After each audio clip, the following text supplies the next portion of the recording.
My sister Sophia looked radiant in her white gown, all lace and pearls and 23-year-old optimism. I watched from my assigned seat at table 12. The family overflow section, tucked near the kitchen doors where the catering staff rushed past with trays of champagne I couldn't afford to drink. The Grand Marquis Ballroom in downtown Chicago was everything a wedding venue should be. Crystal chandeliers, marble floors, floor-to-ceiling windows overlooking the city lights. The kind of place that whispered old money and new beginnings. Security had already been paged from the front desk. The badge check had flagged him, and 2 guards were on their way. I'd left Lily with Camilla 3 hours ago, my 5-year-old daughter's disappointed face still fresh in my mind. She'd wanted to come, to wear the burgundy dress we'd found at the thrift store, to see Aunt Sophia get married. But Camilla, my best friend and lifesaver, had convinced me otherwise. Formal weddings and kindergartners didn't mix well. Better to keep Lily home where she could watch her favorite movies, and avoid the family scrutiny that would inevitably fall on me. The scrutiny had started the moment I walked through the doors at 7:30. Alone, 28 years old, single mother, wearing a dress I'd bought 2 years ago that still looked decent if you didn't examine the hem too closely. My cousin Vanessa had swept past me in the receiving line, her designer maternity gown showing off a 7-month pregnancy that she wore like a crown. Her husband, my ex-husband, had given me a nod so brief it barely qualified as acknowledgement. Tyler, the man who'd walked out when the pregnancy test came back positive, who'd married my wealthy cousin 6 months later, who now stood across the ballroom looking like he'd never made the biggest mistake of his life. Meanwhile, I worked 12-hour shifts at Ann and Robert H. Lurie Children's Hospital of Chicago, came home to a daughter who asked why she didn't have a daddy, and tried not to calculate how many extra shifts I'd need to cover next month's rent. "Jessica, darling, you came alone?" My mother's voice carried that particular tone that managed to sound concerned and disappointed simultaneously.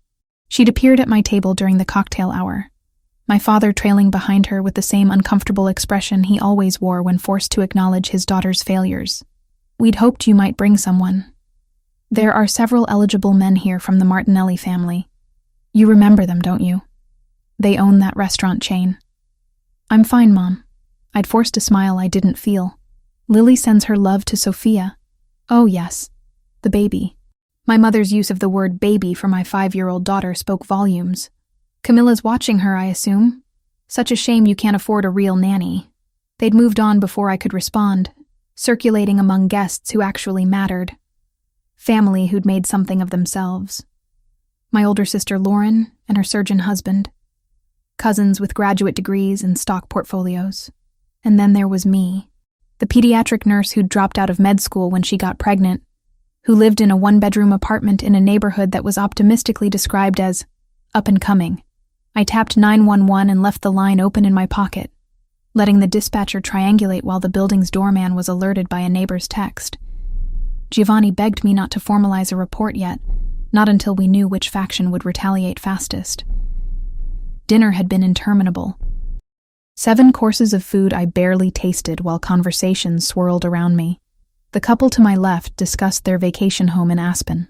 The woman across from me showed off an engagement ring that probably cost more than I made in 6 months. I smiled and nodded and wondered if anyone would notice if I left early. Then came the dancing.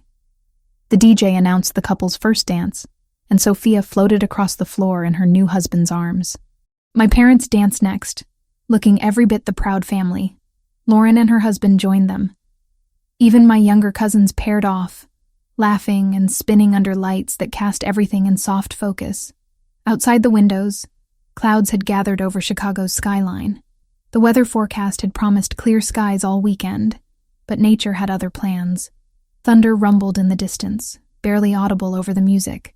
Within minutes, water began streaming down the glass in sheets, turning the city lights into abstract streaks of color. "May I have this dance?" Tyler's voice behind me made every muscle in my body tense. I turned to find him standing there alone, Vanessa presumably taking a bathroom break, or holding court somewhere with her gaggle of admirers. "No, thank you." I kept my voice level. Professional. The same tone I used with difficult parents in the pediatric ward. "Come on, Jess." For old time's sake. He was using that boyish charm that had worked on me once upon a time. before I'd realized charm was all he had to offer. We can be adults about this. We are being adults. I'm declining your invitation. I turned back toward the dance floor, hoping he'd take the hint and leave. He didn't. You know, it doesn't have to be like this between us. I know I made mistakes, but Tyler, I stood, suddenly exhausted by the entire charade. Go back to your pregnant wife. Dance with her. Leave me alone. My pregnant wife who's carrying my legitimate child, he said. And there it was, the cruelty that lurked beneath his charm. Unlike the mistake that cost you your medical degree, I should have slapped him, should have caused a scene, should have done anything other than stand there while he walked away, rejoining Vanessa, who'd appeared at the edge of the dance floor. She looked at me across the room, one hand on her rounded belly, and smiled a victor's smile. The music shifted to something slower, more romantic. Couples filled the floor, swaying together while the storm outside matched the one building in my chest. I sank back into my chair at table 12 and tried very hard not to cry in front of 200 people who already pitied me. That's when I noticed him. He stood near the bar, apart from the crowd, but somehow commanding attention anyway. Tall, maybe 6'3", with dark hair cut short, and a body that suggested he spent serious time in a gym. His suit was black and perfectly tailored, the kind of quality you didn't find in department stores. But it was his face that held my attention. Sharp cheekbones. A jaw that could have been carved from stone. And eyes that, even from across the ballroom, seemed to see straight through every defense I'd spent years constructing. He was watching me. Not subtly. Not with the passing curiosity of a stranger at a wedding. He was studying me with an intensity that should have made me uncomfortable, but instead sent a completely different kind of shiver down my spine. I looked away first, heat rising in my cheeks. When I glanced back, he was speaking with someone from the groom's family. I recognized the older Martinelli brother who owned several Italian restaurants throughout Chicago. They exchanged a few words, and then the stranger began moving through the crowd, toward me. My first instinct was to run, to grab my clutch and make some excuse about checking on Lily. But something kept me frozen in my seat at table 12 while he crossed the ballroom with the confidence of someone who'd never been told no in his entire life. He stopped at my table. Up close, he was even more striking. Those eyes I'd noticed from across the room were light brown, almost amber in the chandelier light. A thin scar marked his chin on the right side, barely visible but somehow adding to rather than detracting from his appeal. He smelled expensive. Cedar and something darker I couldn't name. "You've been sitting alone all evening," he said. His voice carried a slight accent that made me think of old movies and Italian villas. "That seems like a waste." "I'm fine," I managed, though my pulse had picked up speed. "Thank you for your concern. I don't think you are fine." He pulled out the chair beside me without asking permission and sat down. The movement was fluid, practiced. "I think you're miserable, and trying very hard not to show it." The observation was so accurate it stole my breath. "You don't know anything about me. I know you came alone to a family wedding where everyone else is paired off. I know that man who approached you earlier said something that made you want to disappear. I know you've been checking your phone every 15 minutes, probably thinking about leaving." His lips curved into something that wasn't quite a smile. "Am I wrong? That's very observant of you." I set my phone down, suddenly aware of how transparent I must be. "Are you a friend of the bride or groom?" "Neither. Business associate of the Martinellis." He gestured toward the family I'd seen him speaking with. "They invited me. Giovanni Fioraldi." He extended his hand. I took it, and his palm was warm against mine, his grip confident without being aggressive. "Jessica Reed. Jessica." He said my name like he was tasting it. "The bride's sister. The one who came alone." Word travels fast. In certain circles, everything travels fast. He released my hand, but didn't move away. "I have a proposition for you, Jessica Reed." This should have been where I made my excuses and left. Where I remembered I was a single mother with responsibilities and bills, and no room in my life for mysterious strangers with expensive suits and dangerous eyes. Instead, I heard myself say, "What kind of proposition?"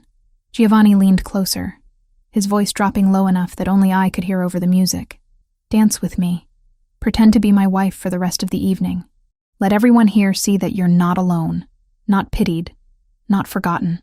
I stared at him. You want me to pretend to be married to you? To a complete stranger? Why not? It solves both our problems.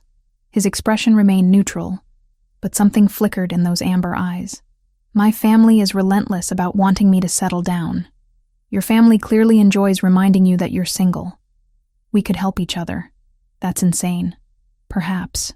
He stood, offering his hand again. But the next song is starting, and your ex-husband is watching us from across the room with a very interesting expression on his face. So what do you say, Jessica? Will you dance with me and let everyone think you belong to someone who actually appreciates you? The smart answer was no.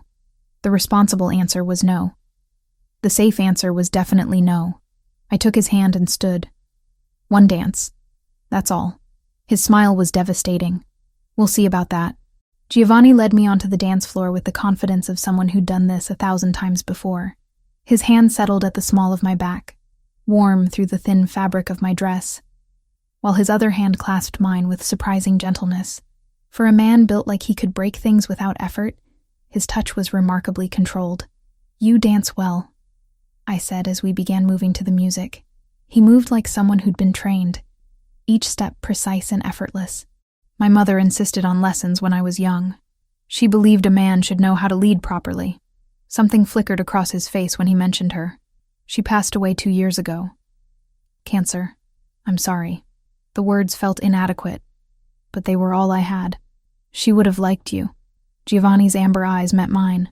She had strong opinions about women who could stand on their own feet, who didn't need a man but chose one anyway. Is that what you think I'm doing? Choosing you? I couldn't help the slight edge to my voice. We just met. This is pretend. For now. His hand pressed slightly more firmly against my back, guiding me through a turn. But pretend has a way of becoming real when two people are honest about what they want. I should have pulled away. Should have reminded him this was temporary. A single dance to save face in front of people whose opinions shouldn't have mattered. Instead, I found myself moving closer, drawn by the warmth of him, and the way he looked at me like I was worth looking at. The song shifted into another slow melody. Around us, couples continued swaying. I caught glimpses of familiar faces watching us with varying degrees of surprise. My mother's eyebrows had climbed toward her hairline. Lauren looked intrigued rather than judgmental for once. And Tyler was staring from his position near the bar with an expression I couldn't quite read. Your ex-husband is very interested in our dance, Giovanni observed quietly. How do you know he's my ex? The way he looked at you when he approached earlier. Like he owned something he'd thrown away and suddenly wanted back now that someone else was picking it up. Giovanni's jaw tightened fractionally. Men like that are predictable. You don't know anything about him. I know he abandoned you when you needed him most. I know he married your cousin out of spite or convenience. And I know he's not worth the tears you've been holding back all evening. Giovanni's voice remained level, but steel ran beneath the calm surface. Am I wrong about any of that? I opened my mouth to argue, then closed it. You're very presumptuous. I prefer observant. He guided me through another turn. And I'm right, aren't I? Being right doesn't give you the right to say whatever you want. No, but being honest does. We danced in silence for a moment before he spoke again. I apologize if I've overstepped. It's a fault of mine. I see problems and I want to fix them. I'm not a problem that needs fixing. No. You're a woman who deserves better than what life has dealt her recently. His thumb traced a small circle against my back. The gesture unconscious and somehow intimate. Let me give you that. Just for tonight. The song ended. Applause rippled through the ballroom. Giovanni released me slowly, as if reluctant to let go, then offered his arm. Shall we return to your table? I believe your family will have questions. They did. The moment we sat down, Giovanni pulling out my chair with the ease of someone raised with old-world manners, my cousin Sandra descended on us like a hawk spotting prey. Jessica, you didn't mention you were bringing someone. Her smile was predatory. Aren't you going to introduce us? This is Giovanni Fioraldi, I said, trying to sound casual. Giovanni, this is my cousin Sandra. A pleasure. Giovanni's smile was polite and gave nothing away. Your family throws beautiful weddings. Oh, I'm not immediate family. Just a cousin. Sandra's eyes raked over him, cataloging every expensive detail. "Are you from Chicago, Mr. Fioreldi?" "I am now. My family is originally from Naples, but business brought me here several years ago." He draped his arm across the back of my chair, the gesture possessive and protective at once. "Jessica and I have been seeing each other for a few months." Quietly, she prefers to keep her private life private. The lie rolled off his tongue so smoothly I almost believed it myself. Sandra looked between us, clearly trying to reconcile this new information with everything she thought she knew about my life. "A few months? Jessica, you never said anything. Like Giovanni mentioned, I prefer privacy." I reached for my water glass, needing something to do with my hands, especially after everything with Tyler. Sandra nodded knowingly. "Of course. That must have been so difficult. But it looks like you've landed on your feet." She leaned closer, lowering her voice to what she probably thought was discreet. "He's gorgeous. Where did you two meet?" "The hospital," Giovanni answered before I could stumble through my own lie. "My business partner's son was admitted to the pediatric ward. Jessica was his nurse. She saved his life with her quick thinking during a complication." He looked at me with such apparent affection that my breath caught. "I asked her to coffee to thank her. She said no 3 times before finally agreeing." "That sounds like Jessica." Sandra laughed. "Always so serious." More family members approached throughout the evening. Giovanni handled each interrogation with the same effortless charm, weaving details into our fake relationship that sounded entirely believable. He remembered everything I'd told him during our dance and incorporated it seamlessly. When my aunt asked about my daughter, he knew Lily's name and age without hesitation, mentioned her love of drawing and how bright she was for 5 years old. "You're very good at this," I murmured when we finally had a moment alone. The reception had moved into the later hours, guests loosening up as the alcohol flowed and the dancing grew less formal. "At lying?" Giovanni's mouth curved. "It's a necessary skill in my world." "What world is that exactly?" "You said business, but you never specified what kind." "Import and export, among other things." His hand found mine on the table, fingers lacing through mine. "I own several restaurants throughout Chicago. The Martinelli family supplies some of our ingredients through their connections. That's why I was invited tonight." "Restaurants?" I studied his face, looking for tells. "That's it? Would you prefer if I said I was something more dangerous?" His thumb traced circles on my palm. "Would that make this more exciting for you?" "This isn't about excitement." I tried to pull my hand away, but he held firm. Not aggressive, just insistent. "This is about getting through one evening without being the family charity case." "You're not a charity case, Jessica. You're a woman who works 12-hour shifts taking care of sick children, who raises a daughter alone, who still manages to look beautiful even when you're exhausted and surrounded by people who don't appreciate you." His voice dropped lower. "That's not charity. That's strength." The intensity in his gaze made my skin flush. Before I could respond, a presence loomed over our table. I looked up to find Tyler standing there, Vanessa notably absent. "Can we talk?" Tyler's eyes were on me, pointedly ignoring Giovanni. "Outside, just for a minute. I don't think... It's fine." Giovanni released my hand and stood. "I need to speak with the Martinellis anyway." "Take your time." He walked away before I could protest, leaving me alone with the man who'd broken every promise he'd ever made to me. Tyler sat in Giovanni's vacated chair, his cologne overwhelming in its familiarity. "Who is that guy?" Tyler demanded without preamble. "And don't give me the hospital story. That's obviously bullshit." "Why would it be bullshit?" "I work at a hospital. People meet there all the time." "Because you would have mentioned him. You tell Camilla everything, and Camilla can't keep a secret from anyone." Tyler leaned closer. "I've been asking around. Nobody's heard of any Giovanni Fioreldi in the medical community. He's not in the medical community.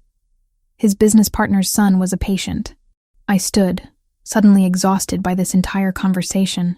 "And frankly, Tyler, who I'm seeing is none of your business. You made that clear when you walked out while I was pregnant. That was different. I wasn't ready to be a father." "But you're ready now? With Vanessa?" I gestured toward where his wife stood across the ballroom, one hand resting on her pregnant belly. "Or is this baby more legitimate because she can afford the life you wanted?" Tyler's face darkened. "Don't act like you're better than us. You're the one showing up with some stranger, pretending you've moved on. Maybe I have moved on. The words felt true as I said them, even though Giovanni was a fabrication, a convenient fiction to get through one night. Maybe I'm finally happy. Happy? Tyler laughed, harsh and bitter. Jess, look at your life. You're a single mother living paycheck to paycheck. You work yourself half to death and still can't afford decent childcare. That guy in the expensive suit? He's not going to stick around when he realizes what a mess your life actually is. The words hit their target, each one a reminder of everything I already knew. But before I could respond, Giovanni reappeared at my side. Is there a problem? His voice was silk over steel. No problem. Tyler stood. Just catching up with my ex-wife. Then you're finished catching up. Giovanni's hand settled at my waist. The storm is getting worse. I'm going to drive Jessica home. Unless you have any objection? It wasn't really a question. Tyler looked between us, clearly wanting to say something. But apparently even he recognized when he was outmatched. He walked away without another word. I can call a car, I said once Tyler was gone. You don't have to. The rain is heavy. Let me drive you. Giovanni retrieved my clutch from the table. Unless you're uncomfortable being alone with me. I should have been. Every logical part of my brain screamed that accepting a ride from a stranger was foolish. But Giovanni didn't feel like a stranger. He felt like someone who saw me clearly and decided I was worth protecting anyway. Okay, I heard myself say. Thank you. The SUV waiting outside was sleek and black, a driver already behind the wheel. Giovanni opened the back door for me, and I slid across leather seats that probably cost more than my monthly salary. He climbed in beside me, close but not crowding, and gave the driver my address before I could even ask how he knew where I lived. Your cousin Sandra mentioned it earlier, he explained, reading my expression. The building near the park. She was very proud of herself for knowing. The drive through Chicago's rain-soaked streets gave us privacy the ballroom hadn't afforded. City lights streaked past the tinted windows, turning everything into abstract art. Thank you, I said finally. For tonight. For what you did. It was mutually beneficial. Giovanni turned to face me, his features half in shadow. But I meant what I said earlier. About continuing this arrangement. For a few weeks, until your family stops asking questions, and mine stops pressuring me about marriage. That's insane. You said that before. And yet you agreed to dance with me. His hand found mine in the darkness between us. Think about it practically, Jessica. You need breathing room from family expectations. I need the same. We can help each other. By lying to everyone we know. By giving ourselves space to exist without constant judgment. He squeezed my hand gently. A few weeks, that's all. After that, we can stage a quiet breakup. No one gets hurt. Everyone gets relief. I knew I should say no.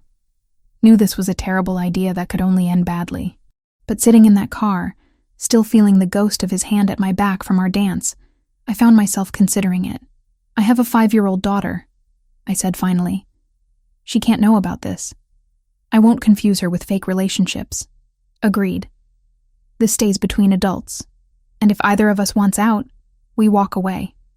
No drama, of course. Giovanni reached into his jacket and withdrew a business card. Think about it. Call me if you decide you want to take me up on the offer. The car pulled up to my building. Giovanni walked me to the door despite the rain, waited until I was inside, then returned to his vehicle. I watched from the lobby as the SUV disappeared into Chicago's stormy night. The card in my hand felt heavier than it should. I should throw it away. Should forget the whole evening and go back to my normal life of 12-hour shifts and mounting bills and family dinners, where I was everyone's favorite example of what not to do. Instead, I tucked the card into my clutch and headed upstairs, already knowing I was going to make a terrible decision. Monday morning arrived with the sharp buzz of my alarm at 6. I dragged myself out of bed after 3 hours of restless sleep, my mind still replaying Saturday night in fragments. Giovanni's hand at my back. The way Tyler's face had darkened when he saw us together. That business card, burning a hole in my wallet where I'd tucked it despite every logical reason to throw it away. Lily was already awake when I checked her room, building something elaborate with her blocks while humming a song I didn't recognize. She looked up with those blue eyes that were pure Tyler genetics, though thankfully that's all she'd inherited from him. "Morning, baby. Did you have fun with Camilla on Saturday? We made cookies and watched the princess movie 3 times. She abandoned her blocks to wrap her arms around my legs. "Camilla said you went to Aunt Sophia's wedding. Was it pretty?" "Very pretty." I kissed the top of her head, breathing in the baby shampoo scent that clung to her hair. "Get dressed while I make breakfast, okay? We have to leave in 40 minutes. The 12-hour shift at Lurie Children's started at 7 sharp. I dropped Lily at her kindergarten program by 6:30, then fought Monday morning traffic to reach the hospital with 3 minutes to spare. The pediatric ward welcomed me with its familiar chaos of beeping monitors, worried parents, and the antiseptic smell that had become as common as breathing. My phone started buzzing before I'd even finished morning rounds. Text after text from family members who'd apparently spent their Sunday discussing my mysterious appearance at the wedding with a man none of them had known existed. My cousin Sandra. "Call me ASAP, need details about Giovanni." Lauren. "Mom is losing her mind. Who is he? Why didn't you tell anyone?" Even my mother, who barely texted, had sent a terse message. "We need to talk about Saturday night. Your father and I are very concerned." I silenced my phone and shoved it into my scrubs pocket. Whatever fallout was coming from Saturday's performance could wait until I wasn't responsible for keeping small humans alive. The morning passed in a blur of IV checks, medication rounds, and comforting a 7-year-old girl who'd come in with a severe asthma attack. By noon, I'd managed to push thoughts of Giovanni and his ridiculous proposal to the back of my mind. This was my real life. Sick kids and overworked nurses and making I save children for a living, which pays enough to survive, but never enough to quiet the worry. I was updating a patient chart when Tyler appeared in the hallway outside the nurse's station. He shouldn't have been able to get past security without a patient relation. But Tyler had always been good at talking his way into places he didn't belong. "We need to talk." He planted himself in front of me, blocking my path. "Now. I'm working." I tried to step around him. "And you're not supposed to be up here without authorization." I told them I was visiting my daughter. His jaw was tight, that vein in his temple throbbing the way it always did when he was angry. "Which I should be able to do, by the way. You never let me see Lily. You never asked to see Lily." I kept my voice low, aware of the other nurses pretending not to listen.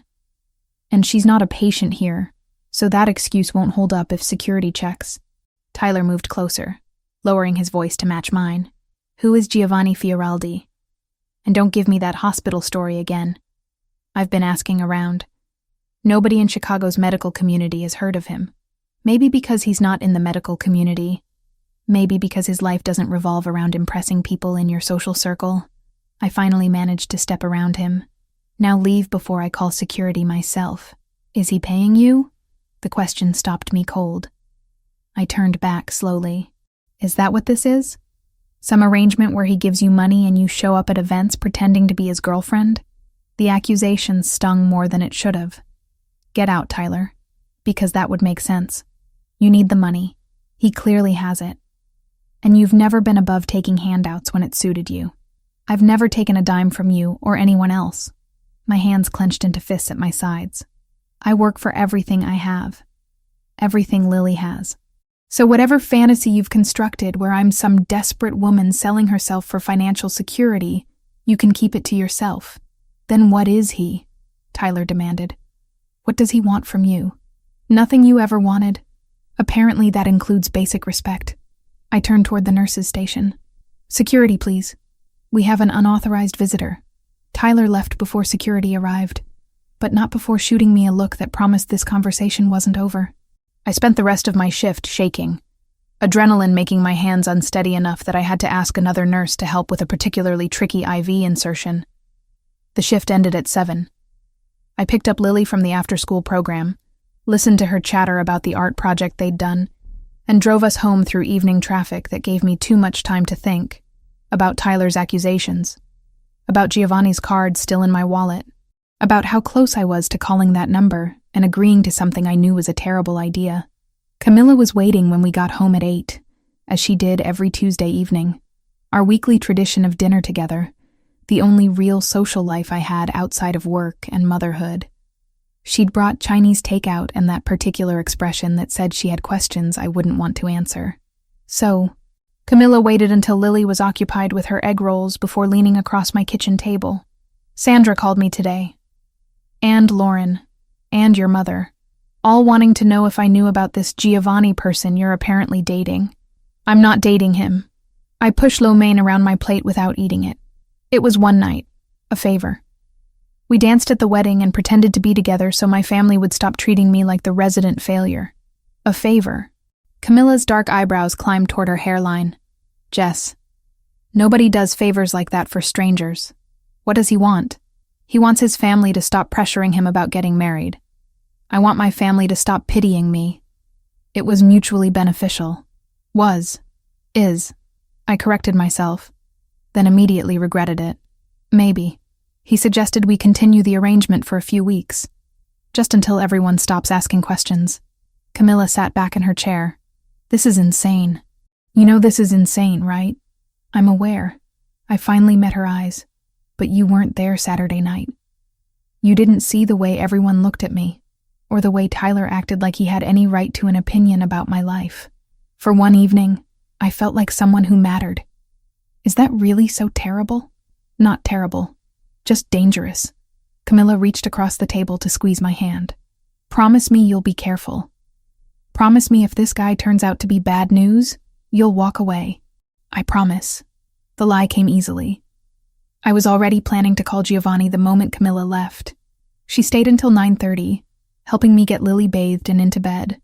After she left, I cleaned the kitchen and tried to convince myself that calling Giovanni was a mistake. That continuing this farce would only make things worse when it inevitably fell apart. I was still debating with myself at 10:15 when someone knocked on my apartment door. Heavy, insistent. Not the friendly tap of a neighbor borrowing sugar. I checked the peephole. 2 men stood in my hallway. Both looked like they'd come straight from central casting for a crime drama. Dark clothes, cold expressions. One had a tattoo creeping up his neck that I could see even through the fisheye lens. Jessica Reed. The taller one spoke with an accent I couldn't place. Russian, maybe. We need to talk about Giovanni Fioraldi. Every instinct screamed at me not to open that door. I don't know who you're talking about. We saw the photos. From the wedding. The second man held up his phone, showing me an image I recognized. Me and Giovanni on the dance floor, his hand at my back, both of us looking at each other like we actually belonged together. You're his woman. That makes you someone we're interested in talking to. I'm not his anything. We're friends, that's all. My hand found my phone in my pocket. And if you don't leave, I'm calling the police. Call them. The taller man shrugged. We'll be gone before they arrive. But we'll be back, Jessica Reed. And next time, we hope you'll be more cooperative. Mr. Volkov doesn't like being ignored. I was done being a currency. If they had ever used my name to trade favors, I needed to be present to bankrupt its value. I wore a thin underlayer panel under my coat and left a driver idling, engine warm, phone on speaker to a doctor who owed Giovanni a favor. They walked away before I could respond. I stood frozen behind my locked door, heart hammering, phone clutched in my shaking hand. I had no idea who Mr. Volkov was or what these men wanted with Giovanni. But I knew with bone-deep certainty that I'd just stumbled into something far more dangerous than a fake relationship. I pulled Giovanni's card from my wallet, stared at the number embossed in silver against black cardstock. This was the moment to walk away, to tell him whatever arrangement he'd been imagining wouldn't work, because strange men were showing up at my door, asking questions I couldn't answer. Instead, I dialed. He answered on the second ring. Jessica. 2 men just came to my apartment. The words tumbled out. They had photos from the wedding. They mentioned someone named Volkov. They threatened to come back. Silence. Then, lock your door. Don't open it for anyone. I'll be there in 15 minutes. Giovanni, what's happening? Who are these people? I'll explain when I get there. Just stay inside and keep Lily close. The line went dead. I checked all the locks. Peeked in on Lily, who was sleeping peacefully with her stuffed rabbit clutched against her chest, completely unaware that her mother had just dragged them both into something that felt like it could swallow us whole. True to his word, Giovanni appeared at my door exactly 14 minutes later. I verified through the peephole before opening it, finding him accompanied by another man who looked like he could bench press a car without breaking a sweat. "This is Franco, my associate." Giovanni stepped inside without waiting for an invitation, his eyes scanning my small apartment with the practiced assessment of someone used to evaluating threats. "Tell me exactly what they said." I recounted the encounter while Franco positioned himself near the window, watching the street below. Giovanni's expression grew darker with each detail, that thin scar on his chin somehow more prominent as his jaw tightened. "The Bratva," he said finally. "Russian organization. They've been pushing into territories that don't belong to them. Someone sent them photos from the wedding. Told them you're connected to me." "Connected how? We barely know each other." But even as I said it, I remembered that dance, the way he'd looked at me, how easy it had been to forget the whole thing was staged. They don't care about facts. They care about leverage. Giovanni moved to the window beside Franco, speaking to him in rapid Italian before turning back to me. "This is my fault. I should have anticipated this. What do they want?" "To use you to get to me, to pressure me into giving ground in negotiations I can't afford to lose." His eyes met mine. "I'm sorry, Jessica. This wasn't supposed to touch you." "Then maybe we should end this now. Tell them it was fake, that I mean nothing to you." "It's too late for that." Franco spoke up for the first time. "They've already decided your leverage. Whether the relationship is real or not doesn't matter." I sank onto my couch, legs suddenly unable to hold me. "So what happens now?" Giovanni crossed to kneel in front of me, bringing us eye to eye. "Now I keep you safe. You and Lily both. But you need to trust me." "Can you do that?" I should have said no. Should have told him to leave and take his dangerous world with him. Should have called the police and let them handle whatever mess I'd accidentally stepped into. Instead, I looked into those amber eyes and heard myself say, yes. Within 30 minutes, I'd packed bags for Lily and myself while she slept through it all, blissfully unaware that her mother had accidentally dragged them into a war between organized crime factions. Camilla arrived 20 minutes after I called her, eyes wide with fear, but moving with the efficiency of someone who'd spent 5 years helping me navigate crises. "Tell me this is temporary," she whispered as we gathered Lily's favorite toys and books. "Tell me you're not really involved with whatever this is.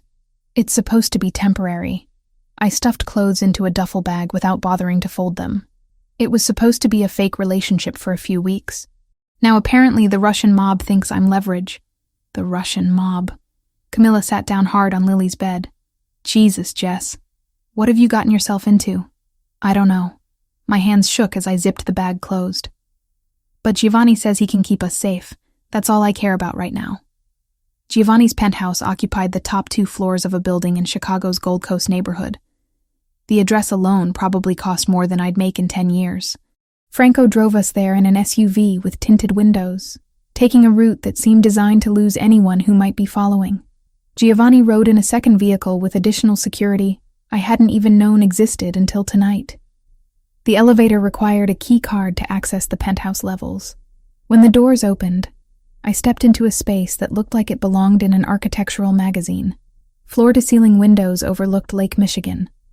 Modern furniture in neutral tones. Art on the walls that I suspected wasn't prints. Everything pristine and expensive and absolutely nothing like the cramped 1-bedroom apartment Lily and I called home. "The guest rooms are on the 2nd floor. Giovanni gestured toward a floating staircase. 3 bedrooms, all with private bathrooms. Take whichever you prefer. Camilla, there's a room for you as well." "I'm staying too?" Camilla looked between us. "Until we're certain the threat has passed, yes." Giovanni's tone left no room for argument. "Anyone connected to Jessica is potentially at risk. That includes you. How long are we talking? Days? Weeks?" I adjusted my grip on the bag containing Lily's things. "I have to work. Lily has school. We have lives that don't stop just because—" "I've already arranged coverage for your shifts at the hospital." Giovanni cut me off gently. "Called in a favor with the hospital administrator. You're on paid family emergency leave for the next 2 weeks. Lily's school has been notified that she's dealing with a family situation. A private tutor will come here daily to ensure she doesn't fall behind. You had no right to do that without asking me." I had every right to keep you alive. His amber eyes held mine. This is my world, Jessica. My rules. And my rules say we don't take chances with civilians who get caught in crossfire because of decisions I made. Lily stirred in my arms, making a small, sleepy sound. Giovanni's expression softened immediately. Let's get her settled. We can argue about my overreach in the morning. The bedroom he led us to was easily twice the size of my apartment's living room. A king bed dominated one wall, dressed in linens that probably had a thread count I couldn't fathom. An ensuite bathroom featured a shower with multiple heads and a soaking tub. Lily's eyes opened briefly as I laid her on the bed, taking in the unfamiliar surroundings with the confused acceptance of a 5-year-old woken in the middle of the night. Where are we? She mumbled. At a friend's house, baby. We're having a sleepover. I brushed hair from her forehead. Go back to sleep, okay? She was out again within seconds, clutching her stuffed rabbit. Giovanni stood in the doorway, watching us with an expression I couldn't quite read. She's beautiful, he said quietly. She has your eyes. She has her father's everything else. I tucked the blanket around her shoulders, which is probably for the best. At least she got his cheekbones. I doubt that's the best she got. Giovanni stepped into the room, moving with surprising quiet for someone his size. He stopped beside the bed, looking down at Lily with genuine interest, rather than the polite disinterest most childless adults showed. How old did you say she was? 5. She'll be 6 in March. I smoothed the blanket one more time, needing something to do with my hands. She's smart. Top of her class in reading. Loves drawing and dinosaurs and asking questions I don't always know how to answer. Like what?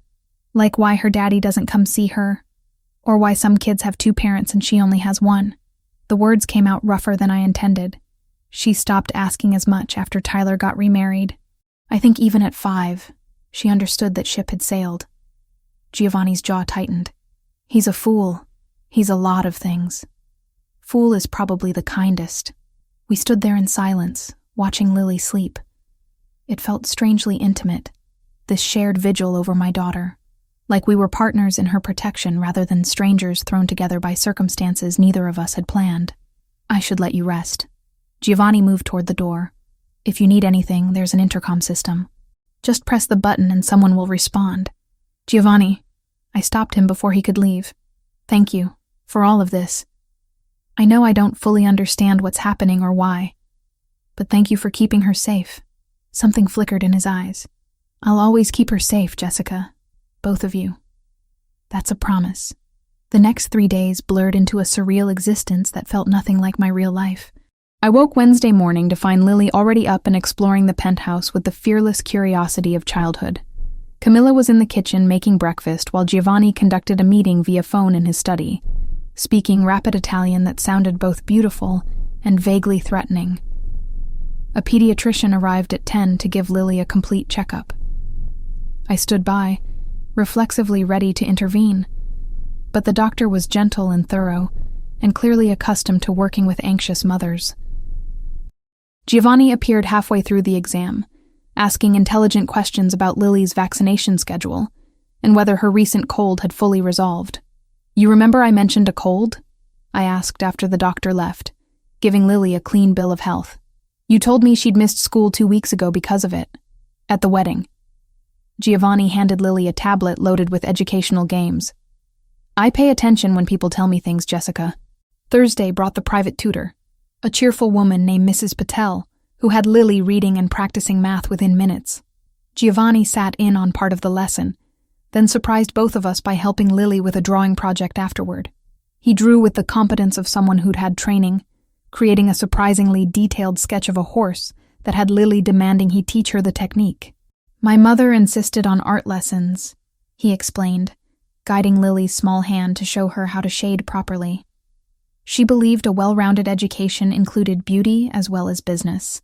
I watched from the kitchen where Camilla and I were pretending to discuss meal planning while actually observing Giovanni with my daughter, the way he crouched to her level when speaking to her, how he praised her efforts without condescending, the patience he showed when she asked the same question 3 times in different ways. He's good with her, Camilla murmured. Surprisingly good. I know. That scared me more than the Russian mob somehow. because Lily was already asking when we'd visit Mr. Giovanni's house again, already drawing pictures that included a tall man with dark hair standing beside us, already filling a father-shaped hole I'd tried for 5 years to pretend didn't exist. The sexual tension I'd felt at the wedding intensified with proximity. Giovanni worked from home those 3 days, conducting business from his study while I tried to occupy Lily and avoid dwelling on how aware I was of him in every room. The way he moved, how he smelled like cedar and expensive soap.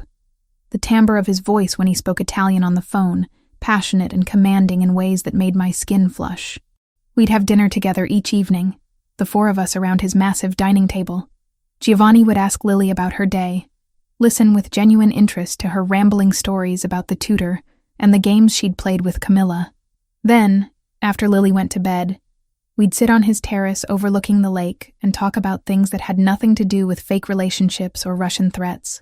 He told me about his mother, Sophia, who died when he was 33, how cancer had stolen her slowly, giving him months to say goodbye but never enough time, how she'd made him promise to find someone who challenged him, who wouldn't just accept his world, but would push him to be better within it.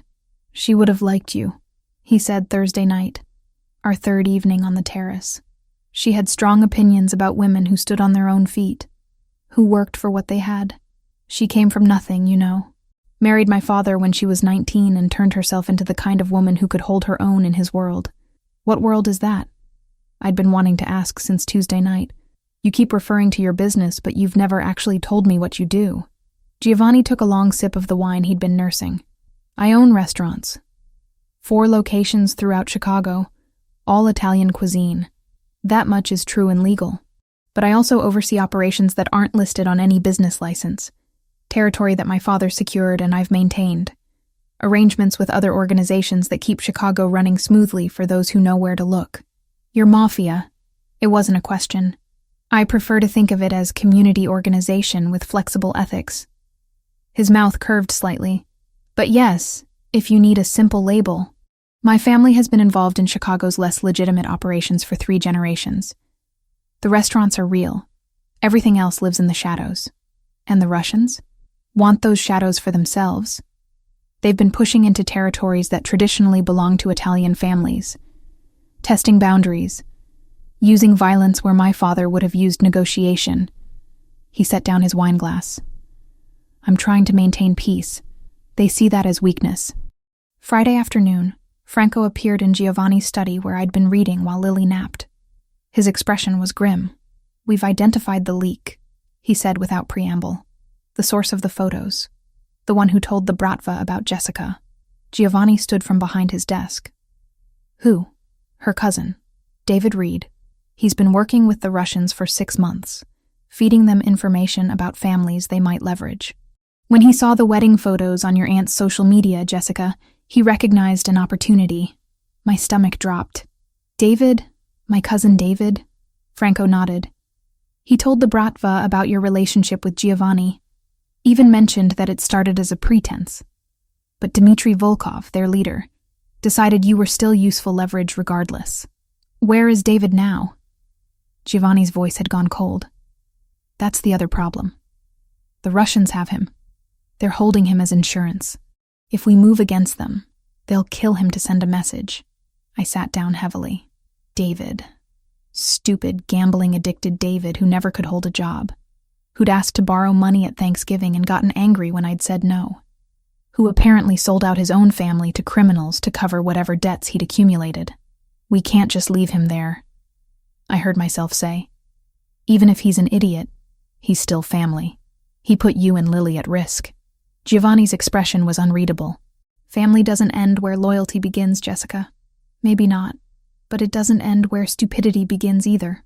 I looked up at him. What would your mother have wanted you to do? The question landed. Giovanni's jaw worked for a moment before he turned to Franco. Set up a meeting with Volkov. Tell him I want to discuss terms. That's exactly what he wants, Franco warned. I know, but we're going to give it to him anyway. Giovanni's eyes met mine. Because apparently, I'm developing a conscience at the worst possible time. The warehouse sat in Chicago's industrial district, close enough to the water that I could smell the lake even through the SUV's filtered air. Friday evening had turned cold. clouds hanging low and threatening rain that hadn't quite started falling. Giovanni sat beside me in the back seat, his presence both comforting and terrifying in equal measure. "You don't have to come inside," he said for the third time since we'd left the penthouse. "Franco and I can handle this.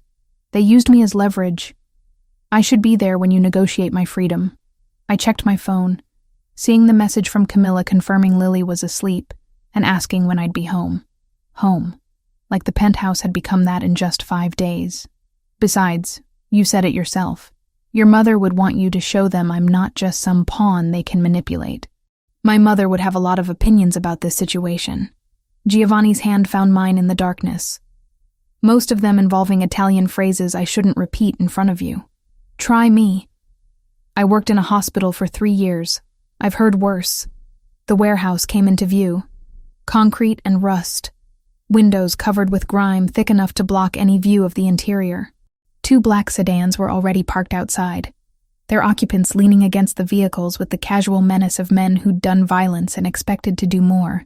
Franco exited the SUV first, scanning the area with practiced efficiency before nodding to Giovanni. We stepped out into air that tasted like metal and old grease. One of the Russian men opened the warehouse door, gesturing us inside without speaking. The interior was exactly what I'd expected from every crime movie I'd ever seen. Empty space. Shipping containers stacked along the walls. Overhead lights that barely cut through the shadows. And in the center, a folding table with 3 chairs. 2 men sat on one side. The younger one I recognized from Tuesday night. The man who'd come to my apartment with photos and threats. The older man had to be Dmitry Volkov. Late 50s, gray hair cut military short, eyes that held the kind of cold I associated with men who'd learned cruelty young and perfected it over decades. Mr. Fioraldi. Volkov's English carried a thick accent but remained clear. "You brought your woman. How American of you. Jessica wanted to be here." Giovanni pulled out the chair on our side of the table for me before sitting. "Since this situation involves her directly, it involves her because you made it involve her." Volkov's gaze settled on me, assessing. "Pretty thing. I see why you would claim her at a wedding. Though our sources tell us the relationship began as performance. Fake husband for desperate single mother. Very romantic. What we started as doesn't matter." I spoke before Giovanni could respond. "You're using me to pressure him. That makes me part of this conversation." The younger Russian laughed. Volkov silenced him with a look that could have frozen fire. Bold. Volkov leaned back in his chair. "Your cousin David said you had pride. Said it's why you refused to help him when he needed money. Do you know where David is now, Jessica Reed? Franco told me you have him. We do. In a basement not far from here. He owes us $30,000 from gambling debts. We offered him a way to work it off.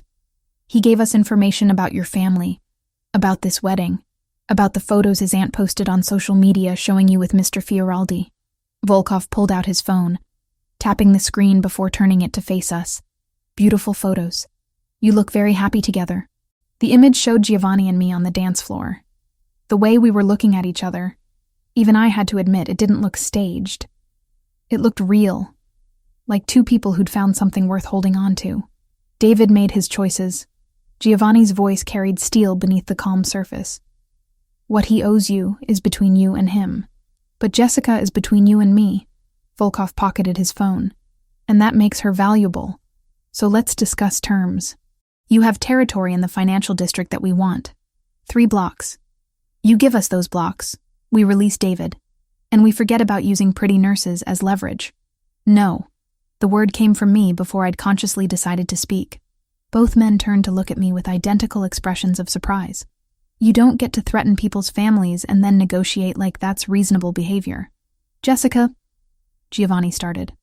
"No." I stood, adrenaline overriding every survival instinct that screamed at me to stay quiet. "You want to intimidate Giovanni? Fine, that's your world. But you came to my apartment. You threatened my home where my 5-year-old daughter sleeps. You're holding my idiot cousin who made terrible decisions but doesn't deserve whatever you're doing to him in that basement." My hands braced against the table. What kind of men threaten children? What kind of organization builds power by terrorizing women in their own homes? Volkov stared at me. The warehouse had gone silent, except for the distant sound of traffic outside. You think you can shame me? His voice remained level, but something dangerous flickered in his eyes. We are not in business of shame, Miss Reed. We are in business of results. Then here's a result for you. I'm not afraid of you anymore. The lie tasted like copper, but I forced the words out. You wanted me to be leverage?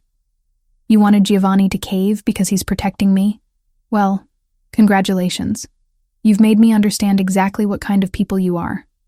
And I'm telling you right now, I'd rather watch everything fall apart than give you 1 inch of what you want through fear. Giovanni stood slowly, positioning himself slightly in front of me. Jessica speaks for both of us, but I'll offer you something better than capitulation. You want territory? Take the 3 blocks in the financial district. But in exchange, the Bratva agrees to a formal peace treaty. No more civilian threats. No more kidnapping cousins. No more showing up at apartments where children live. You would give us what we want? Volkov looked between us, clearly trying to find the trap. I would give you something I was already planning to phase out. Those 3 blocks are scheduled for major redevelopment. Commercial property values are about to tank when the city announces the new zoning laws next month. Giovanni's expression remained neutral. You want them? Take them. Deal with the headache of managing them when they become worthless. Meanwhile, we establish clear boundaries. You stay on your side. We stay on ours.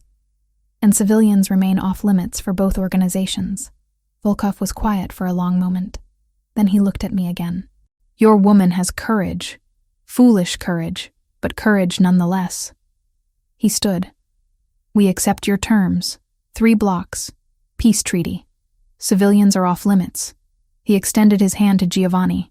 And for what it's worth, Mr. Fioraldi, if this relationship truly started as performance, I suggest you make it real. Women who speak truth to power are rare. My wife was one. I was smart enough to keep her. The handshake happened quickly. Terms were agreed upon with the efficiency of men who understood how these arrangements worked. David would be released within the hour, deposited at a hospital with instructions not to contact his family for 6 months. The 3 blocks would transfer to Bratva control by the end of the week. We walked out of that warehouse into air that had started spitting rain. I made it to the SUV before my legs gave out, adrenaline crash hitting like a physical blow. Giovanni caught me, guiding me into the back seat before sliding in beside me. That was either the bravest or stupidest thing I've ever witnessed, Franco said from the front seat as we pulled away. I'm still deciding which. Both, I managed. Definitely both. You stood up to Dmitry Volkov.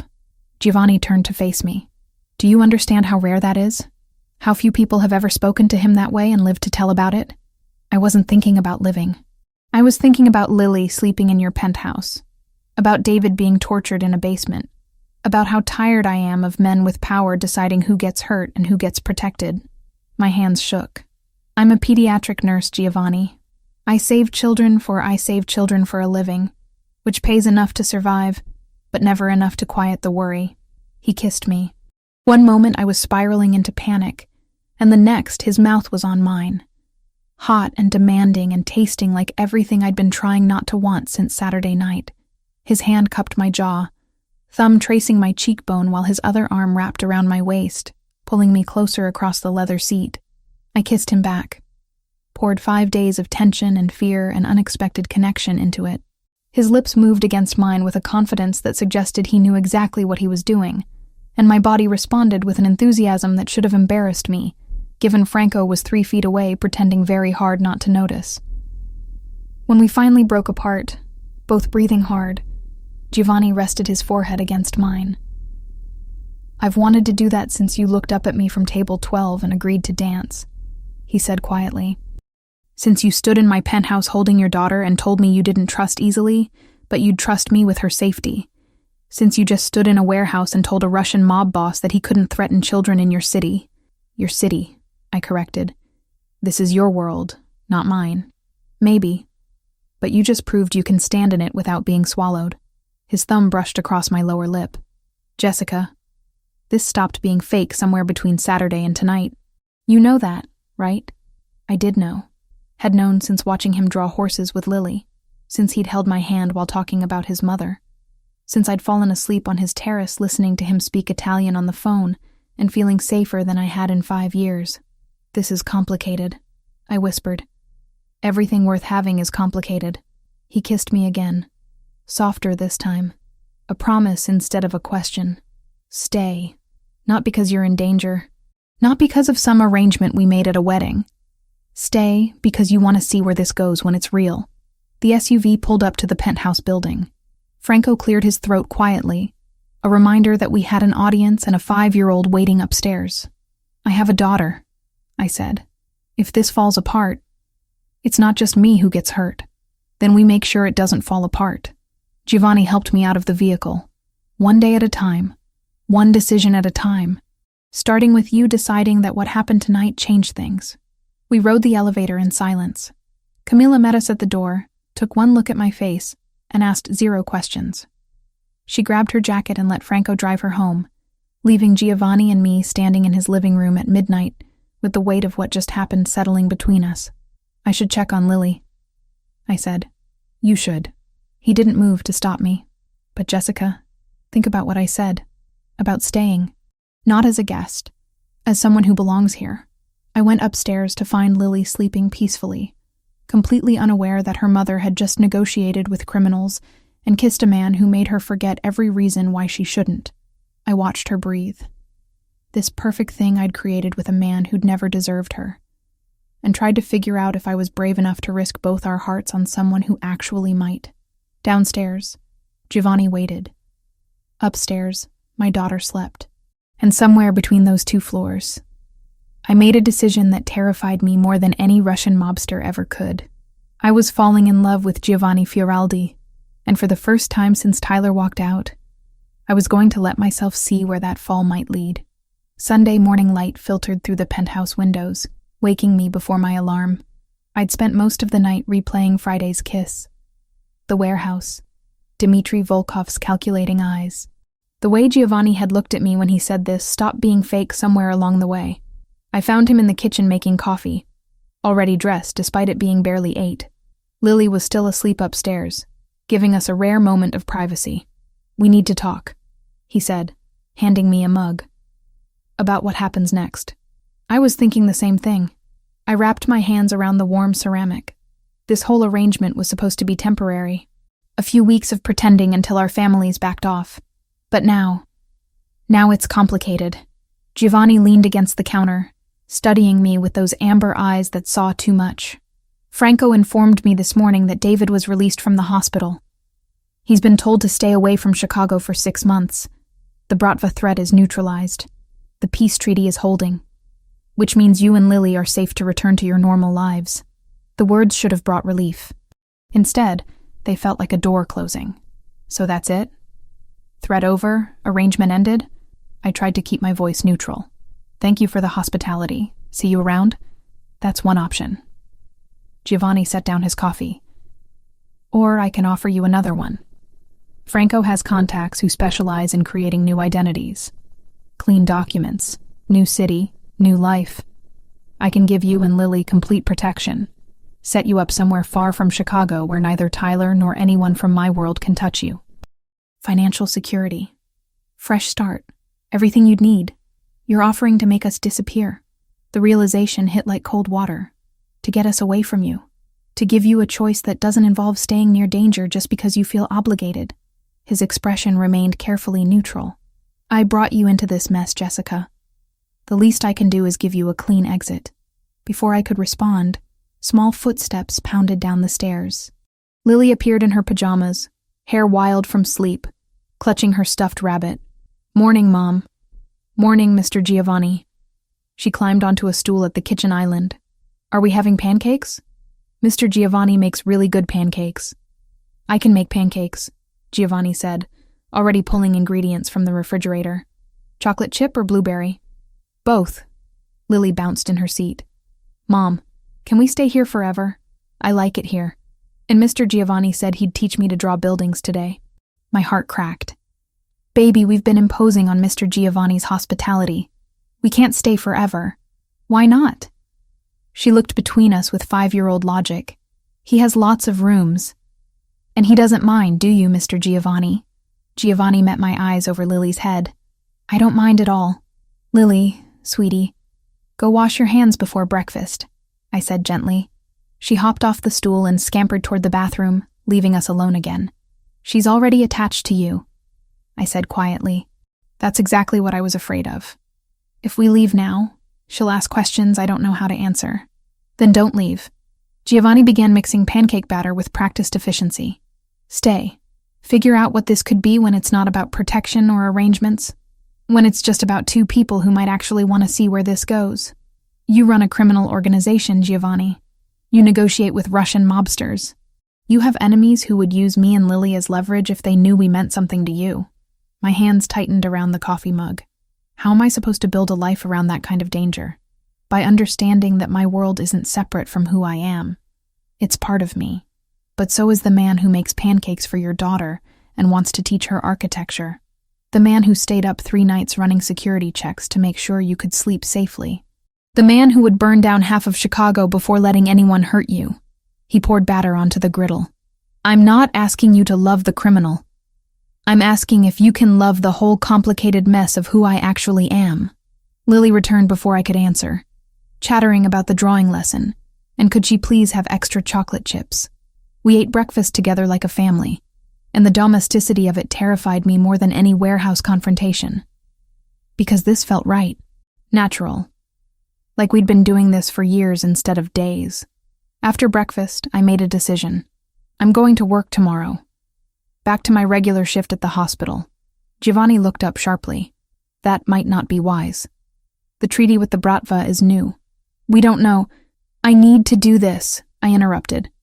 I need to prove to myself that I can have a normal life. That I'm not just hiding in your penthouse waiting for the next threat. If this is going to work, if we're going to work, I have to maintain some part of who I was before all this. He studied me for a long moment. Then you'll have a driver. And security at the hospital. Non-negotiable. Fine. I'd learned to pick my battles. But invisible security. I don't want armed guards following me through the pediatric ward. Monday morning arrived with familiar routine. I dropped Lily at kindergarten, kissed her goodbye, and headed to Lurie Children's for my first shift in over a week. The hospital greeted me with its usual chaos. Sick children, worried parents. The antiseptic smell and beeping monitors that had become my second home. My supervisor pulled me aside first thing. Jessica, good to see you back. How's the family emergency? Resolved. Thank you for being understanding. Of course. We were actually contacted by one of our major donors about your situation. Generous man. Made sure your position was protected while you were gone. She smiled knowingly. New boyfriend must have connections. I didn't correct her. Easier to let people assume whatever they wanted than try to explain the truth. The shift passed in familiar rhythm. IV checks, medication rounds, comforting a 3-year-old with pneumonia. Around 2 in the afternoon, I was updating charts when I got pulled into the room of one of our long-term patients. 7-year-old Marcus had been fighting leukemia for 8 months.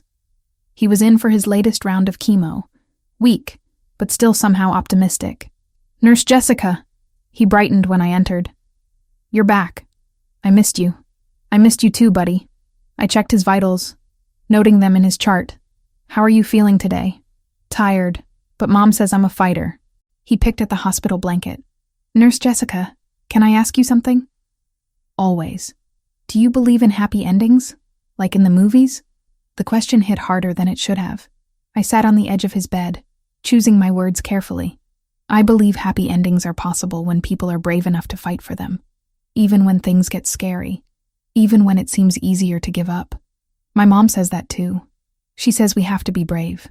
And Marcus looked at me with eyes too old for 7. Are you being brave about something, Nurse Jessica?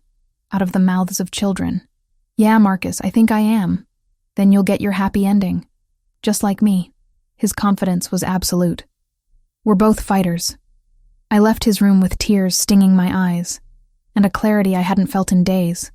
Marcus was fighting for his life every single day, and here I was, hesitating to fight for my own happiness, because it came wrapped in complications. My shift ended at 7, I walked to the parking garage, texting Giovanni that I was heading out. The October evening had turned cold, my breath visible in the dim light of the concrete structure. The garage cameras caught everything, and hospital security walked in 30 seconds after he fled. That's when Tyler appeared, stepping out from between two cars. "We need to talk." His voice was tight with barely controlled anger. "About your new boyfriend and the very interesting information I've been gathering about him." "Tyler, I'm not doing this." I moved toward my car. "Go home to your pregnant wife." He grabbed my arm. Not hard enough to hurt, but firm enough to stop me. "Giovanni Fioraldi owns 4 Italian restaurants, also suspected of running organized crime operations throughout Chicago's financial district. Did you know that? Or did you just see money and decide your morals were negotiable? Let go of me." I pulled my arm free. "Who I date is none of your business. It is when you're exposing my daughter to criminals."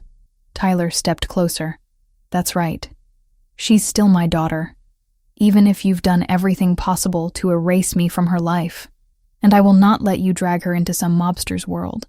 Your daughter, rage I'd been suppressing for 5 years, erupted. You walked out when I was pregnant. You married my cousin. You've never asked to see Lily, never paid a dime of support, never showed the slightest interest in being her father. You don't get to suddenly care about her safety when it's convenient for your righteous indignation. I care enough to protect her from making the same mistakes you did, getting involved with the wrong kind of man, ruining your future." Tyler's face twisted with something ugly. "I'm going to the police. I'm going to tell them everything I know about Fioraldi. And when he's arrested, I'm filing for custody of Lily, proving you're an unfit mother who exposes children to danger.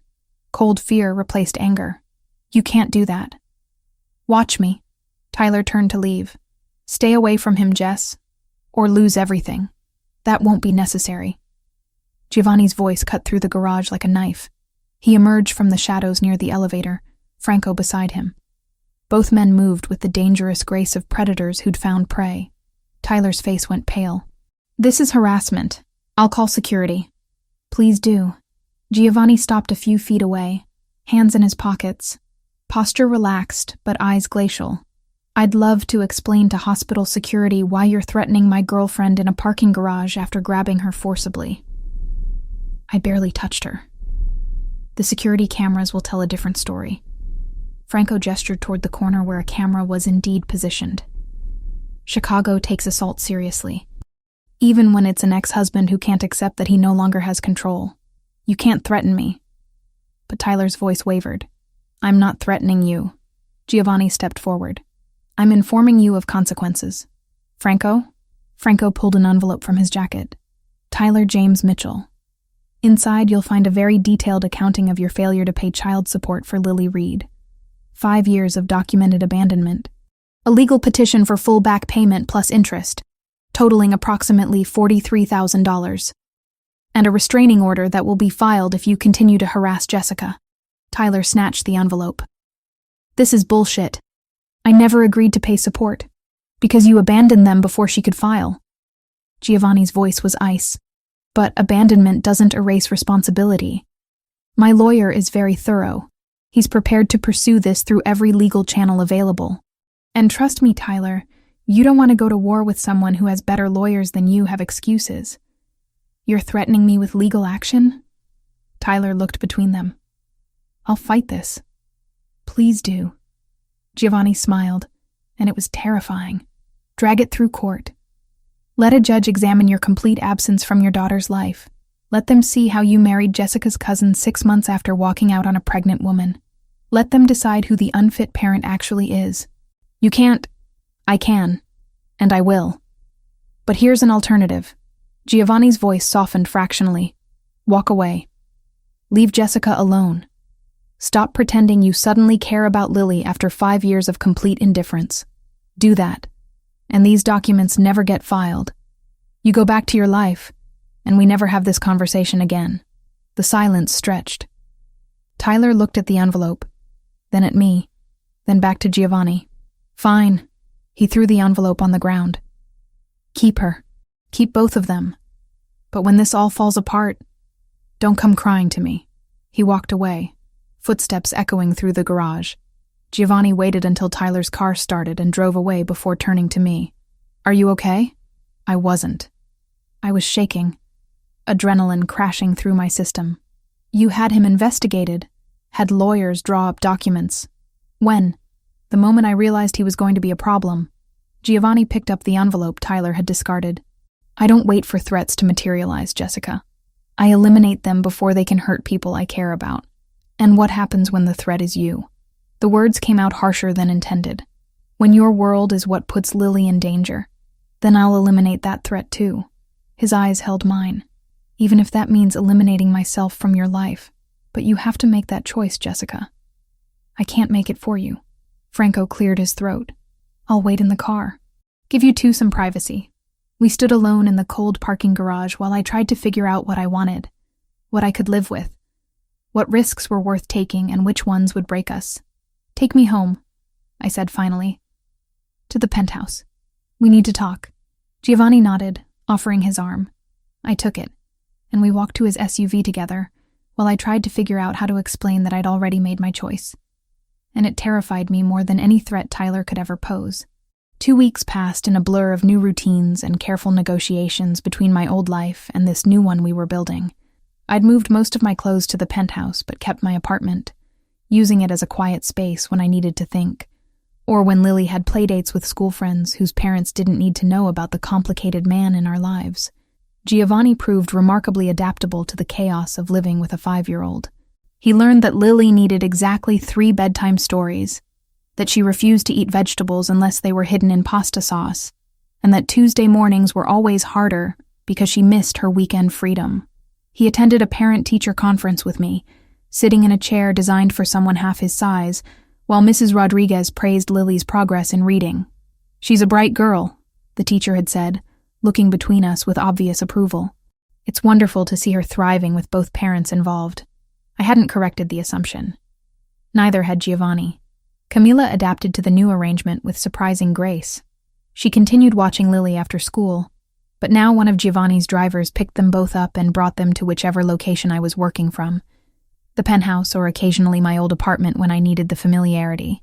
The driver, a quiet man named Anthony who treated Lily like a beloved niece, became part of our extended family. "This is insane," Camilla said one afternoon while Lily colored at the kitchen island. 2 weeks ago you were a single mom barely making rent.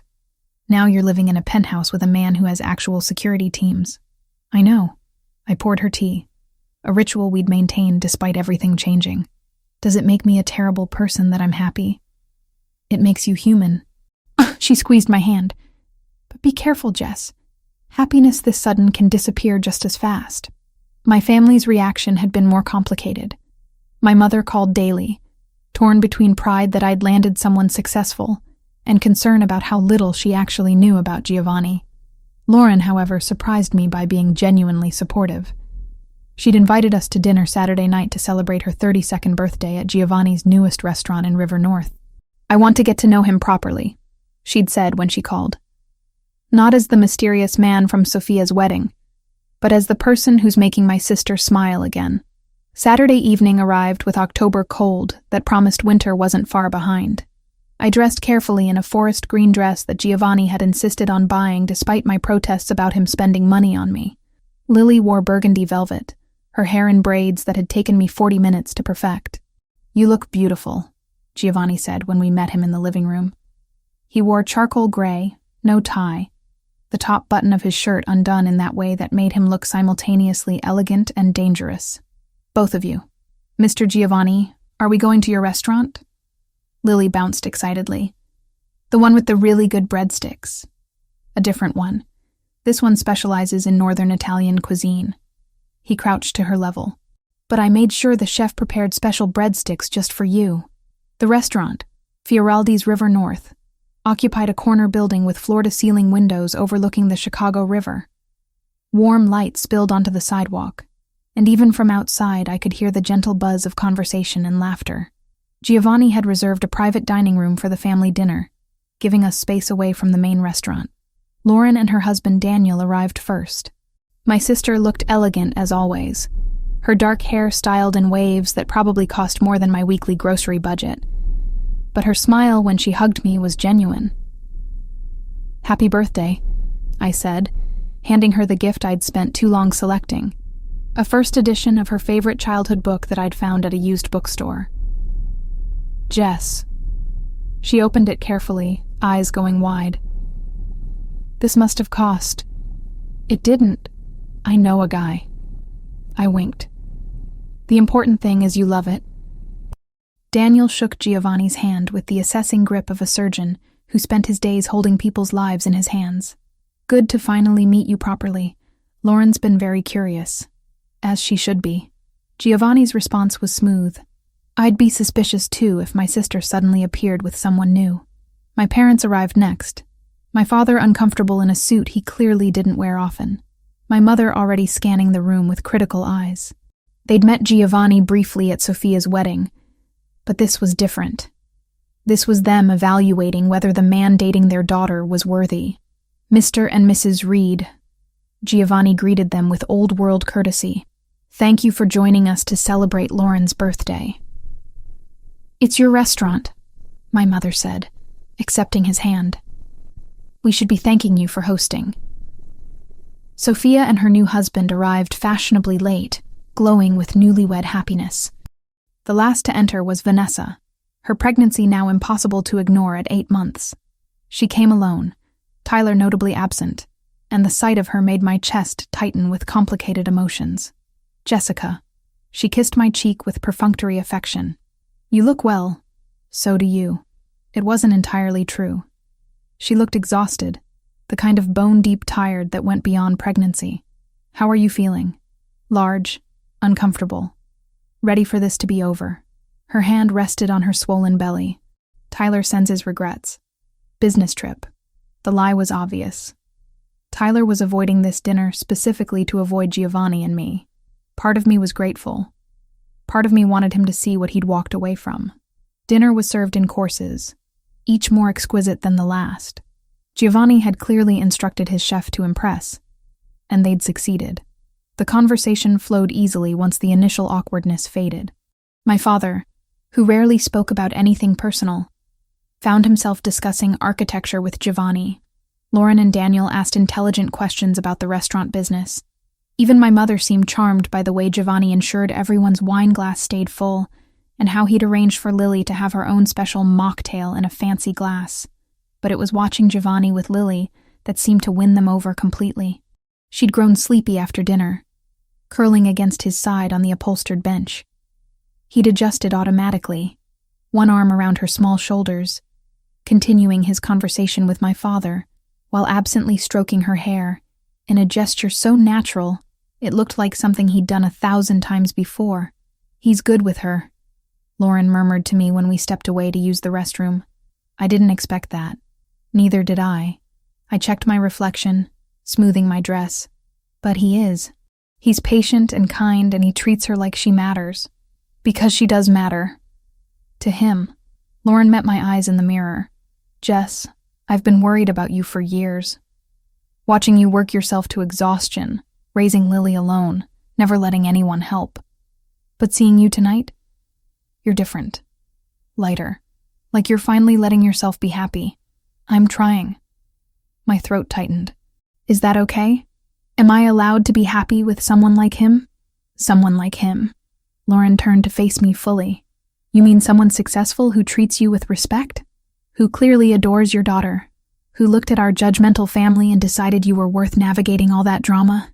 She squeezed my shoulders. Jess, he's not the problem. Tyler was the problem. Mom's expectations were the problem. You thinking you didn't deserve better was the problem. We returned to find dessert being served, an elaborate tiramisu birthday cake that had Lily's eyes going wide with delight.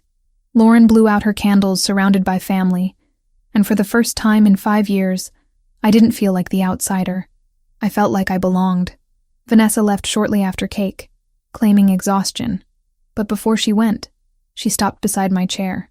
I'm glad you're happy, she said quietly. I mean that. I thought I was taking something you wanted, but maybe you dodged a bullet. Tyler isn't... She stopped, one hand pressed to her side.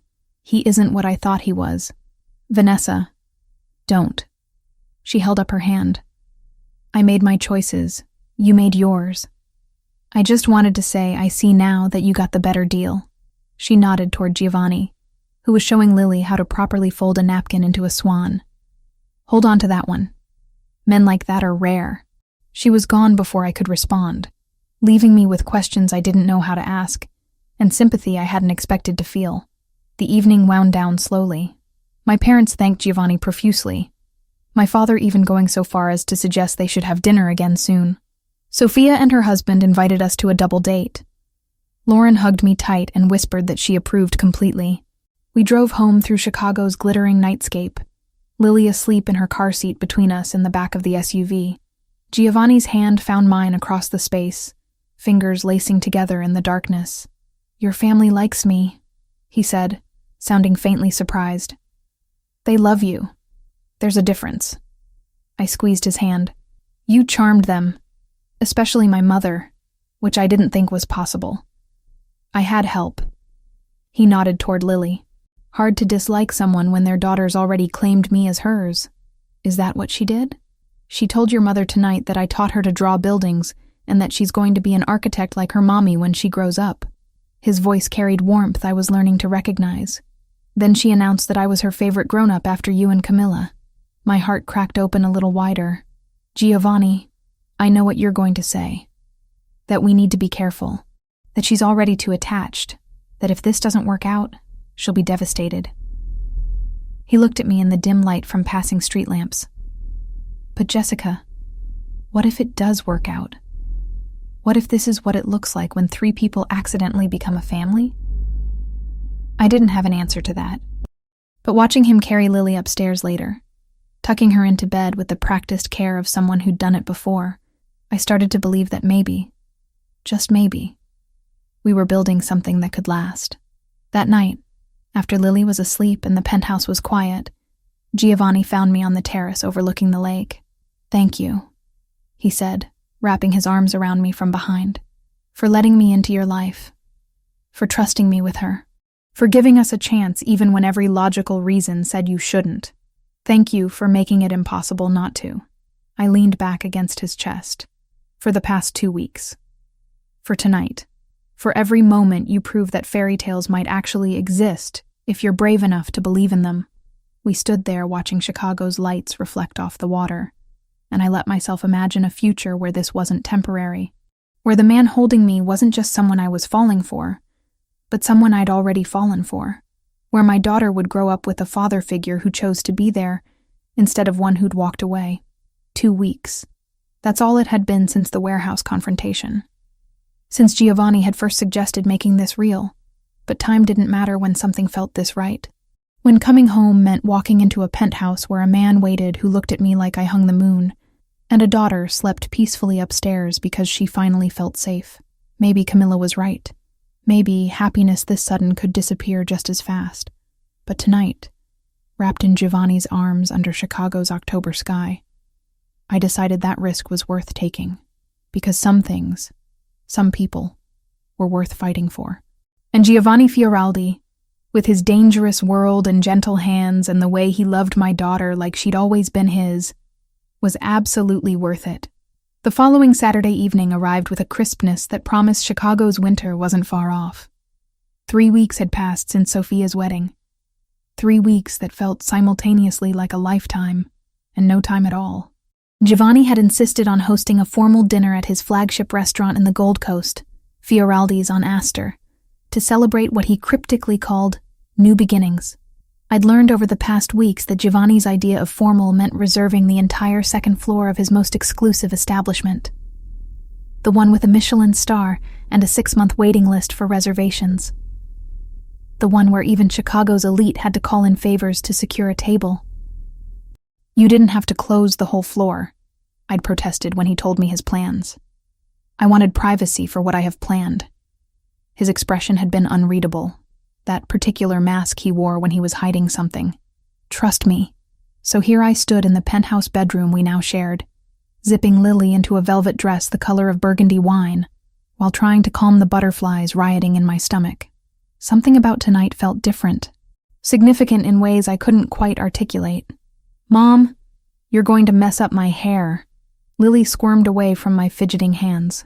Mr. Giovanni said I have an important job tonight and I need to look perfect. An important job? I straightened her collar. What kind of job? It's a secret. Her blue eyes sparkled with the particular joy of a 5-year-old entrusted with classified information. But it's a really good secret. The best secret ever. Giovanni appeared in the doorway, devastatingly handsome in a charcoal suit that probably cost more than my old car. His amber eyes swept over us both with open appreciation. My 2 favorite people, looking absolutely beautiful. He crouched to Lily's level. Are you ready for your special assignment tonight? Yes. She bounced on her toes.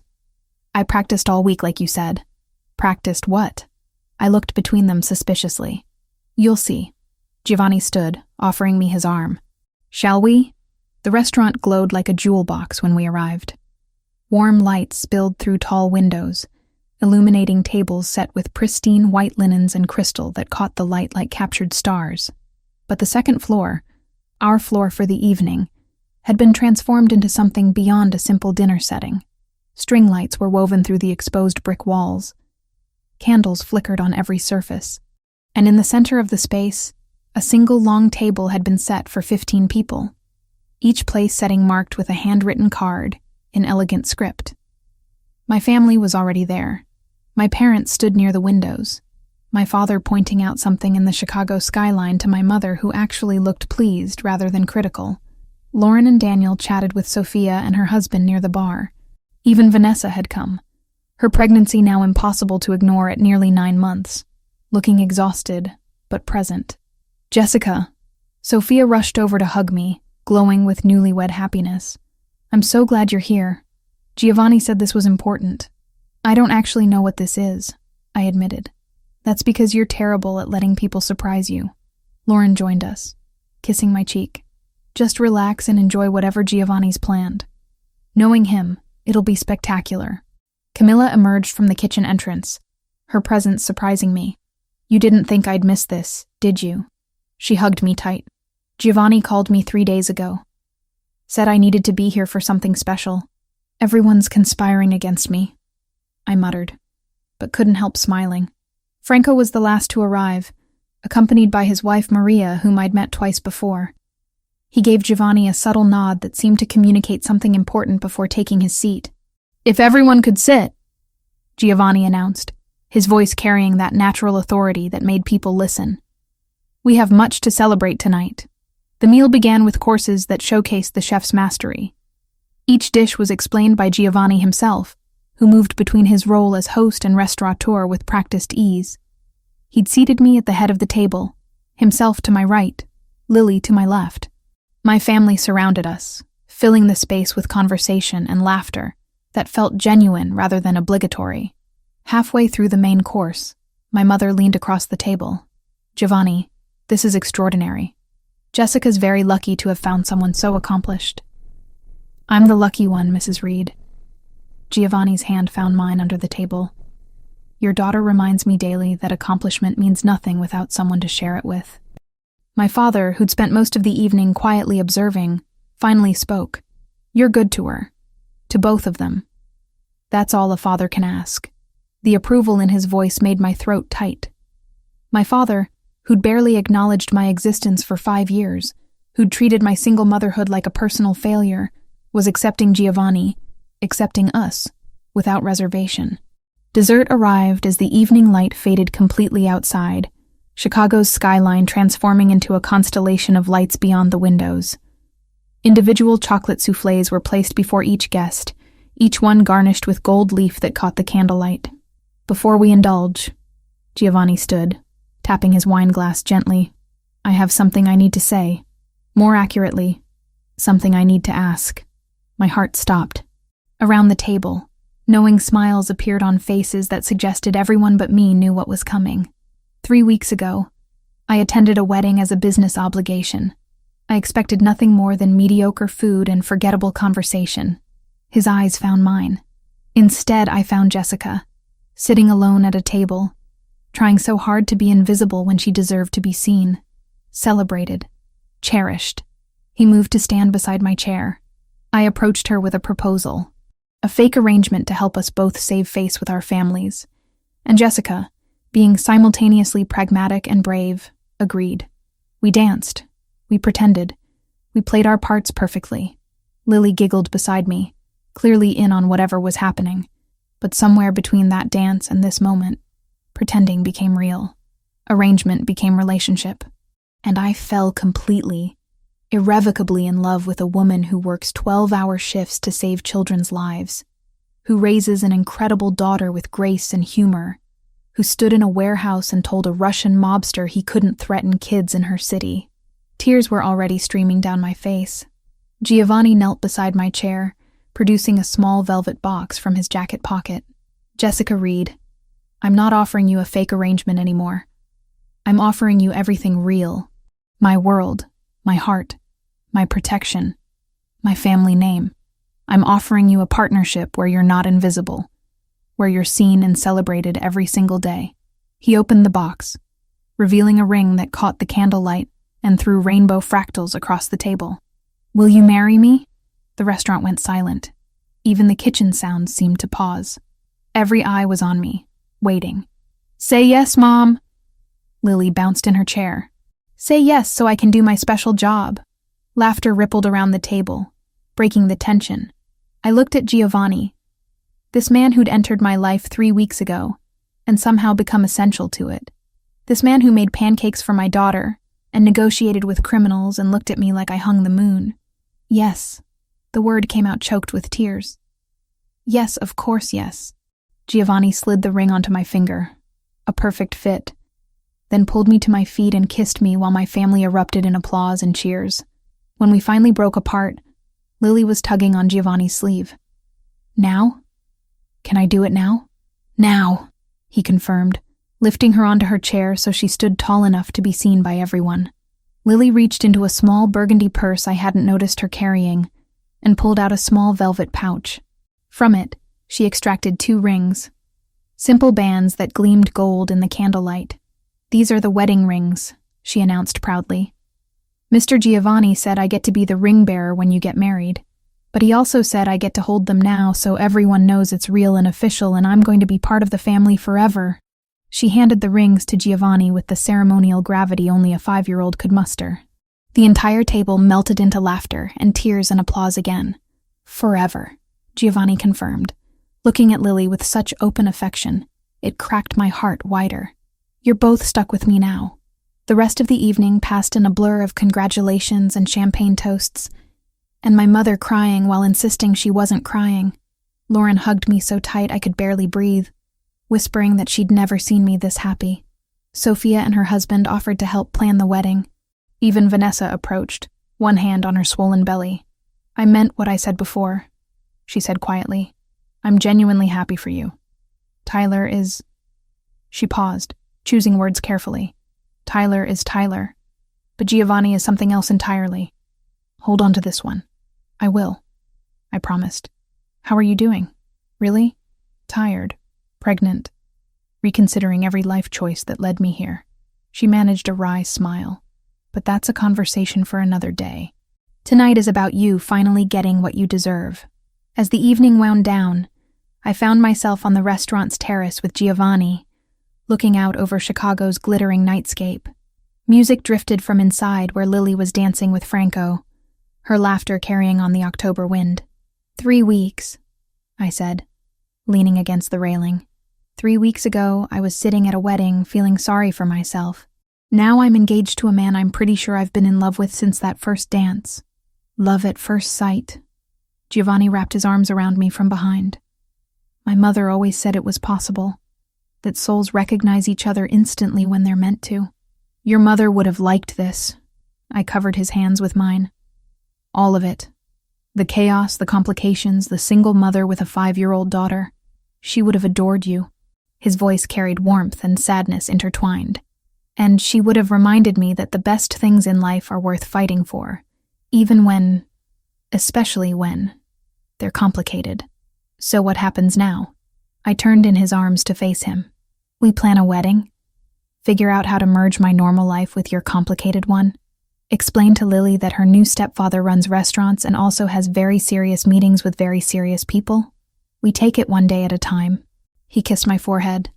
We build something real from the pretend foundation we started with. We prove that fairy tales can exist even in worlds that aren't supposed to have them. Music shifted inside. The DJ Giovanni had apparently hired for the evening started playing the same song that had been playing at Sophia's wedding, the one we'd danced to that first night when this had all been fake. "Dance with me," Giovanni said, offering his hand just like he had 3 weeks ago at table 12. One more time. But this time, for real. I took his hand. We moved back inside where our families waited, where Lily spun in circles with Camilla, where my parents watched with actual happiness in their eyes, where everyone who mattered had gathered to celebrate something that had started as pretend and become the most real thing in my life. Giovanni pulled me onto the dance floor. His hand settled at my back in that same spot it had found 3 weeks ago.